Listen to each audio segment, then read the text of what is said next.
Hello and welcome to this sixth algorithm selection and development lecture in this course Master in Artificial Intelligence. So in this lecture we will talk to you about how does two indices, adjusted rand index ARI and adjusted mutual information AMI, measure the agreement between the true labels and the cluster assignments. So as you can recall, probably this is a part of determining type of output and their evaluation matrices. And we are talking about clustering as a type of output, and we are looking at the various evaluation matrices, including the ARI and AMI. So the adjusted rand index ARI and adjusted mutual information AMI are two metrics used to measure the agreement between the true labels of the data points and the cluster assignments generated by the clustering algorithm. So it kind of figures out how well is your clustering assignment done, right? So you can use this to evaluate a clustering algorithm. Now, how does that happen? Let's take a look at that. So first, let's talk about the adjusted rand index ARI. Now, ARI measures the similarity between the two clusterings, as you see here on your screen, taking into account the chance agreement. It computes the similarity between all pairs of data points based on their true labels and their assigned cluster labels.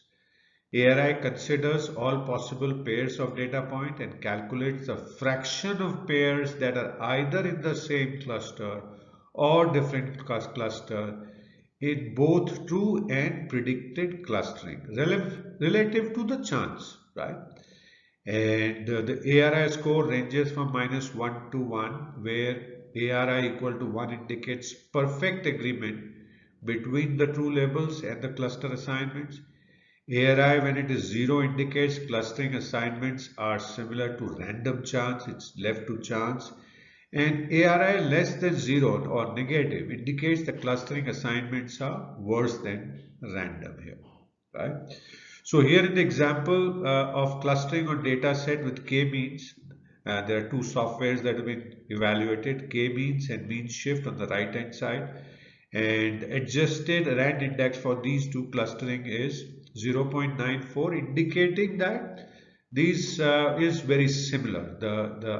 There is a similarity between the two algorithms and they are computing the all data points correctly, right? The second thing let's take a look at is the AMI, Adjusted Mutual Information. Now, Adjusted Mutual Information measures the mutual information between the true labels and cluster assignments similar to ARI, adjusted for chance. It quantifies the amount of information that the clustering provides about the true labels while accounting for the inherent agreement due to random chance. So, including the effect of chance, what is the amount of information about the clustering provides about the true labeling? AMI considers the marginal and joint probabilities of data points belonging to specific clusters and specific true labels. Now, AMI scores ranges between 0 to 1, where 1 indicates perfect agreement between the true labels and the cluster assignments. AMI equal to 0 indicates that the cluster assignments are independent of the true labels or equivalent to random chance. And in case AMI is less than 0, indicates that the cluster assignments are worse than the random chance. They are biased, right? And here in the example, you see three clusters that where the AMI is calculated, and then you see the one with the 0.4852 chance is a very similar clustering that has been done. So clustering A and C are rated as similar, whereas cluster A and B and cluster A and D are non-similar. So the question now is, how can you interpret both ARI and AMI? Both ARI and MI provide quantitative measurable quantitative measure of agreement between the true labels and the cluster assignments. Higher values indicate better agreement, with 1 representing perfect agreement and 0 representing agreement equivalent to random chance. And negative values indicate disagreements, that is worse than the random chance. So that's how you can interpret both ARI and AMI. Now the question is how to use ARI and AMI for cluster evaluation. Both AR and MI are commonly used to evaluate the performance of the clustering algorithms and compare different clustering results.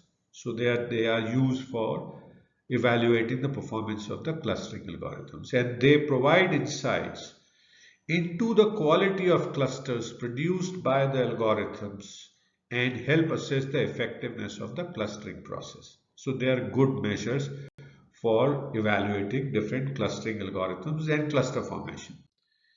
So in summary, ARI and AMI are two metrics used to assess the agreement between the true labels and cluster assignments. They provide quantitative measure of clustering quality in a clustering algorithm.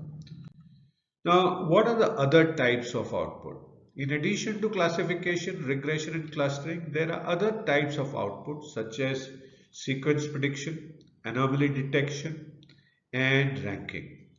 Each type may have specific evaluation metrics tailored to its characteristic.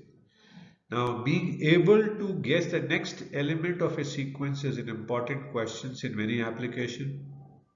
A sequence prediction model learns to identify the pattern in the sequential input data and predict the next value.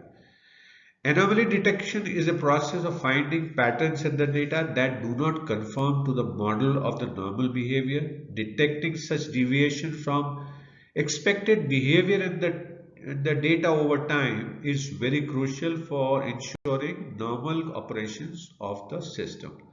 Identifying the right set of anomaly triggers can help in taking right corrective actions. So when selecting evaluation metrics, you need to consider the specific characteristics of the problem, the nature of output that we saw, the goals of the analysis, and choose metrics and provide meaningful insights into performance of the model and align with the objectives of the task. So that's how you can determine the type of output and the evaluation metrics, over which we have spent quite a lot of lectures now. Additionally, it is important to consider domain-specific things and stakeholders' requirements when determining evaluation metrics. So what is next? So having looked at the type of output and the evaluation characteristics, we will now get into quickly recap the data understanding preparation that we covered in a lot of detail prior to this section, right? So we will do that quickly, and along with that we will cover other things also in the next lecture. So thank you so much for watching this sixth algorithm selection and development lecture. I hope you continue to learn new things, continuing to enjoy, and I do look forward to see you again in the next lecture. Please feel free to message me if you have any questions. I'll be happy to answer a question, and also download the PDF file to take a look at anything that you need to.